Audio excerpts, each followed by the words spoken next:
আর যদি কোরআন কারীম করানা ইয়াকরিনু থেকে নেওয়া হয় তাহলে হবে মিলানো। আল্লাহ গোটা কোরআনুল কারীমকে মিলিয়ে সাজিয়ে সুন্দরভাবে লিপিবদ্ধ করেছেন। আর কোরআন থেকে যদি আমরা নিই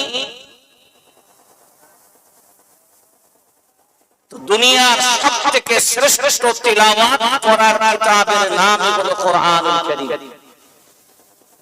কারণ আমরা জানি কোরআন এই কিতাবের নাম কোরআন এই কারণেই যে সারা দুনিয়ার জমিনে সবথেকে বেশি পাঠিত হয় যে কিতাব, সেই কিতাব হলো কোরআনুল কারীম।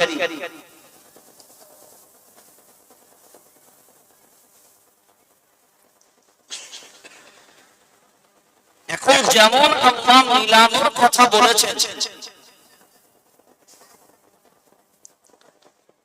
একদিক দিয়ে জান্নাতের কথা যেমন বলেছেন, অন্যদিকে জাহান্নামের কথাও বলেছেন। একদিকে যেমন কাফিরের কথা বলেছেন, তেমনি ভিন্ন দিকে বেঈমানে ঈমানে ওয়ালার কথা বলেছেন। একদিকে যেমন হারামের কথা বলেছেন, ভিন্ন দিকে তেমনি হালালের কথা বলেছেন। একদিকে যেমন ন্যায়ের কথা বলেছেন, ভিন্ন দিকে অন্যায়ের কথা বলেছেন। একদিকে যেমন সতের কথা বলেছেন, ভিন্ন দিকে অসতের কথাও বলেছেন। তেমনি কোন ব্যক্তি জান্নাতি হবে আর কোন ব্যক্তি জাহান্নামী হবে, তার আমল, তার চরিত্র, তার নীতি, তার আদর্শ কেমন হবে তা আল্লাহ বলেছেন। কোন পথটা নিবি, কোন পথটা নিবি না, কোন পথটা ছাড়বি, কোন পথটা ছাড়বি না, আল্লাহ তাও কোরআনুল কারীমের ভিতরে উল্লেখ করেছেন। কোরআনুল কারীম 14 নম্বর পারা সূরা নাহল 7 নম্বর সূরার ভিতরে আল্লাহ বলেন, দুনিয়া প্রথমেই ক্লিয়ার করে দিলেন, ওয়া আল্লাহি কসদুস সাবিলি ওয়া মিনহা জাহিদ ওয়ালাউ শাআ লাহাদাকুম আজমাইন। আল্লাহু আকবার বলেন। বাঘের বাচ্চার মতো আল্লাহু আকবার বলে। এখনো যদি মনে মনে হয় চুরি বসে বসে থাকবে, এখনো যদি মনে মনে হয় বোরখা পরে বসে থাকবে, আর কতদিন চুরি করে বসে সব তো শেষ করে দিলেন। এখন তো দিওয়ালে পিঠ থেকে গেছে। কারণ এই 13-14 বছরের জিন্দেগিতে অন্য কোন দিকে তাকানোর সুযোগ এই জাতীয় পাই, ভারতবাসীও পাই। শুধু ছোট আর ছোট, শুধু কাগজের পিছনে।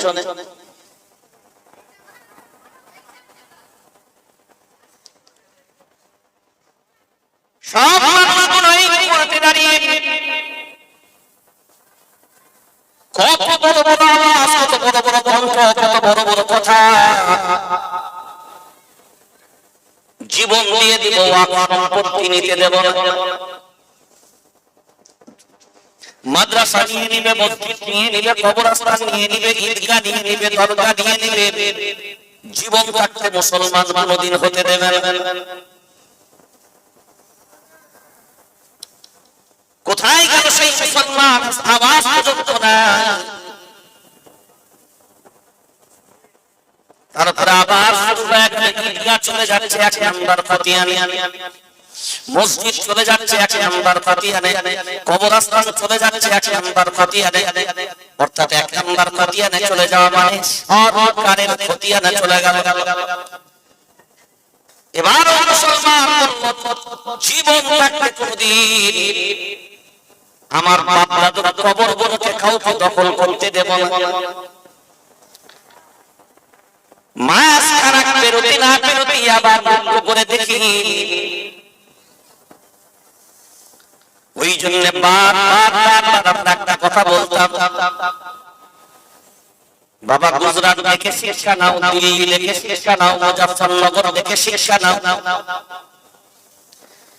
এই জাতি মনে মনে ভাববো আমরা পশ্চিম বাংলায় আছি, নো চান্স। কোন রকমের টেনশন আমাদের নাই। আল্লাহ কোরআন কারীমের ভিতরে বলেছেন টেনশন নাই। আর বাংলার মুসলমান কোন ভাবনা চিন্তা করে বলতো, আমরা যখন থেকেও বলেছি, যতবারই আওয়াজ দিয়েছি, এ বলবো টেনশন নাই, টেনশন নাই। আমরা যতদিন পশ্চিম বাংলায় আছি, কারো পিছনে ছুটার দরকার হবে না, কারণ আমরা পশ্চিম বাংলায় পরিপূর্ণ নিরাপদ। আমরা এই জায়গা থেকে নড়ার কোনো চিন নাই। আর মুসলমান ভাবনা চিন্তা করে, বিবেক দিয়ে ভাবনা চিন্তা করে দেখো, আল্লাহ কোরআন কারীমের ভিতরে আগে জানিয়ে দিয়ে দিয়েছিল, ওয়ালা তাহিনু ওয়ালা তাহজানু ওয়া আনতুমুল আ'লাউনা ইন কুনতুম মুমিনিন। আল্লাহু আকবার বলে মুমিন হবে যারা টেনশন নিবে না, তারা মুমিন হবে যারা টেনশন নিবে না, তারা। এখন আপনি বিবেক দিয়ে ভাবনা চিন্তা করে বলেন, আমারও টেনশন, আপনারও, কথা বলে আপনারও টেনশন। কারণটা কোথায় জানেন? 1450 বছর পূর্বে কোরআন কারীম আল্লাহ নাযিল করেছে। যা কোরআন কারীমের কথাগুলো 1450 বছর ধরে আমাদের সামনে ছিল, কিন্তু আমরা কোনদিন মূল্যায়ন করিনি। নিজের স্বার্থটা দেখেছি, নিজের ব্যক্তিগত স্বার্থ কোনো সময় ফলো করেছি। অন্যের প্রতি ভাবনা চিন্তা আমাদের কোনদিন ছিল না। আল্লাহর গোলাম, কারণ কোরআন কারীমের এই কথাটাই আমাদের সামনে তুলে ধরে দিয়েছে। সূরা নাম, সূরা নিসা ৫ম নম্বর পারা ৮ নম্বর সূরার লাস্ট নম্বর আয়াত আল্লাহ বলেন, ওয়া লা তুকাতিলুনা ফি সাবিলিল্লাহ ওয়াল মুস্তাদআফিনা মিনার রিজাল ওয়ান নিসা ওয়াল বিলদান আল্লাযীনা ইয়াকুলুনা রাব্বানা আখরিজনা মিন হাযিহিল ক্বরয়াতিল যালিমি আহলুহা ওয়াজআল লানা মিন লাদুনকা ওয়ালিয়্যা ওয়াজআল লানা মিন লাদুনকা নাসীরা। আল্লাহু আকবার বলেন, ওয়ামা লাকুম, তোমাদের কি হলো? 1450 বছর আগে আল্লাহ এই কথাটা বলেছেন। কি হলো তোমাদের? লা তুকাতিলুনা ফি সাবিলিল্লাহ, আল্লাহর রাস্তায় তোমরা সংগ্রাম করো। আন্দোলনের ময়দানে তোমাদেরকে দেখতে পাওয়া যায় না, সংগ্রামের ময়দানে তোমাদেরকে দেখতে পাওয়া যায় না, কারণ তোমাদের একটাই আওয়াজ ছিল, আমরা বাংলায় আছি, টেনশন। জোরে বলেন, টেনশন নাই। ওয়াল মুস্তাদআফিন, ওই দুর্বলদের জন্য, মিনার রিজালি, ওই দুর্বল পুরুষগুলোর জন্য, ওয়ান নিসা, ওই দুর্বল নারীদের জন্য, ওয়াল বিলদান আল্লাযীনা, ওই দুর্বল শিশুদের আর্তনাদ চিৎকারওয়ালাদের জন্য। আজ লক্ষ্য করে দেখো, ভারতবর্ষের জমিনে সারা জমিনে কেউ যদি দেখা, ওই দুর্বল পুরুষের আওয়াজ পাবে। আয় আল্লাহ, একবারের জন্য সাহায্যের জন্য হাত বাড়াও। আয় আল্লাহ, আমরা দুর্বল, আজকে এরা সব অত্যাচারের স্টিমুলার আমাদের উপরে চালায়। মসজিদ কেড়ে নেই বলার ক্ষমতা নাই, মসজিদ আগুন দিয়ে দাও দাও করে জ্বলে বলার ক্ষমতা নাই, কোরআন পুড়িয়ে ফেলে বলার ক্ষমতা নাই, কোরআন কারীমের বিরুদ্ধে কুরুচিকর মন্তব্য করলেও বলার ক্ষমতা নাই। আজকে আমাদের মাঝখানে অনেকে বলে, যে বলেছে তাকে জিজ্ঞাসা করো, আমার কেন দায় নাই। আজ মুসলমান ভাবনা চিন্তা করে যদি দেখি, এই বাংলার মাটিতে 9 এফআইআর হলো সরকারের বিরুদ্ধে। কত মত বললাম? কত? 9 এফআইআর। একজন মুসলমানের একই মত হবে, কোন ধর্মগ্রন্থের নামে কুরুচিকর মন্তব্য করবে। আমরা গীতা আমরা আমল করি না, কিন্তু কোনোদিন তার বিরুদ্ধাচরণ আমরা বলিনি, কটুবাক্য আমরা কোনোদিন গীতা সম্পর্কে বলিনি, আমরা বেদ সম্পর্কে কোনোদিন কটুবাক্য বলি না।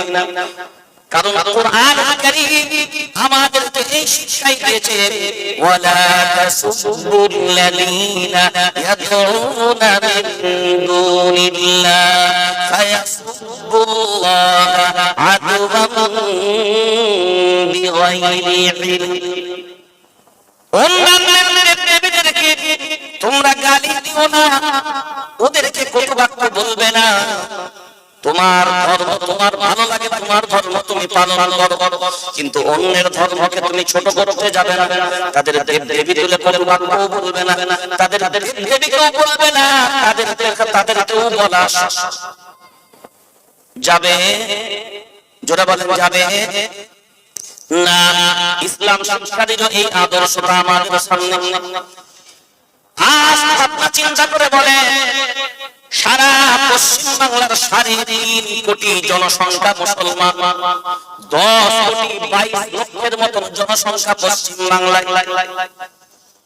বিরোধী দল নেতা ডাইরেক্ট মুখ ফুলিয়ে বলে দিল 1 কোটি ছাঁটাই।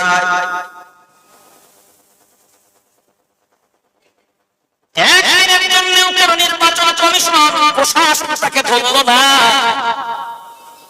তুমি অগ্রিম খবর জানলে কি করে 1 কোটি বাদ দেওয়া হবে?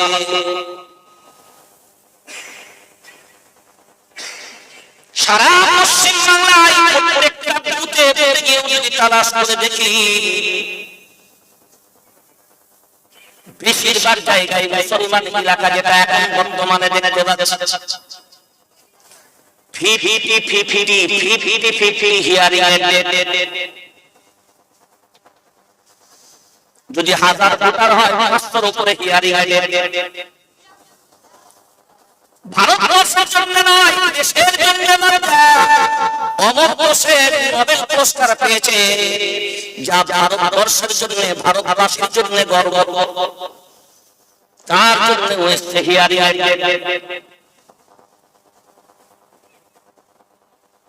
চিন্তা করেছেন এমন জায়গা এমন পরিস্থিতি তৈরি করেছে, এর মূল কারণ কিন্তু অন্য কেউ না।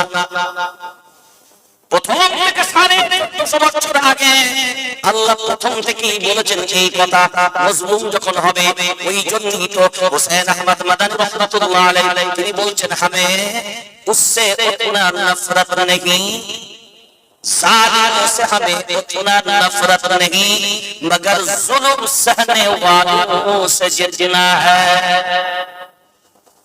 हमें जालिमों से उतना नफरत नहीं जितना नफरत हमें